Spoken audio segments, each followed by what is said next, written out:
अभी recently there have been lot of advances in cardiology.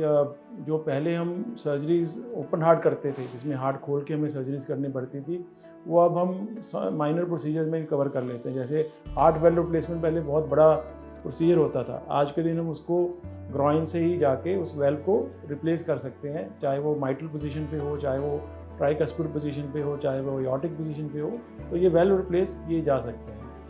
So today I'll talk about MitraClip. I am Dr. Ripin Gupta. I am working as a Senior Director Cardiology in Max Smart Hospital.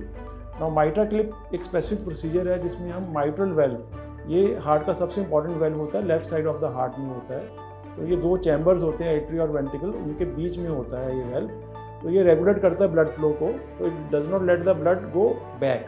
तो एक बार अगर blood lung से purify होकर आता है atria में, तो वो माइट्रल वेल्व के थ्रू आगे चला जाएगा वेंट्रिकल से और फिर सारी बॉडी में घूमेगा।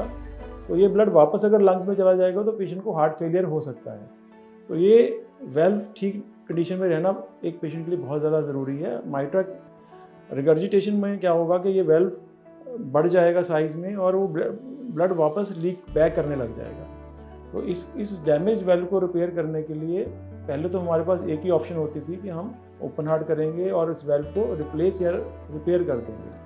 अब हमारे पास एक प्रोसीजर है जिसे हम MitraClip प्रोसीजर कहते हैं। MitraClip में हम एक ग्रॉइन से जाएंगे, जैसे हम एक एंजियोप्लास्टी करते हैं, और उसको हम एक कैथेटर को लेके जाएंगे जो पहले राइट साइड में होगा हार्ट के, फिर उसको हम लेफ्ट साइड ऑफ हार्ट में इंट्रोड्यूस कर देंगे और उसके थ्रू ये MitraClip जाएंगे। अब MitraClip जैसे नाम है, it is like a clip.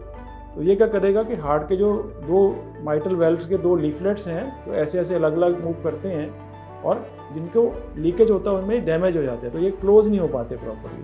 तो उस लीकेज के थ्रू ब्लड वापस लीक करता रहता है। तो ये क्या करेंगे, उन लीफलेट को पकड़ लेते हैं और आपस में क्लिप कर देते हैं, जिससे कि लीकेज ख़त्म हो जाता है। इस प्रोसीजर को करने में मात्र हमें 1-1.5 घंटा लगता है। पेशेंट का हॉस्पिटल स्टे 2 दिन के करीब होता है and patient is not at risk. It is not a risky procedure and results are immediate.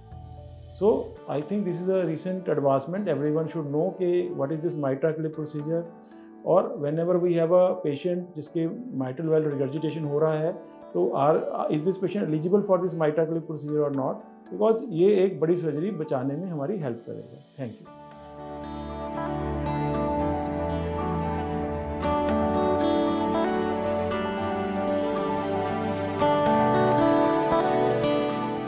Subscribe to our YouTube channel and press the bell icon to get the latest healthcare updates.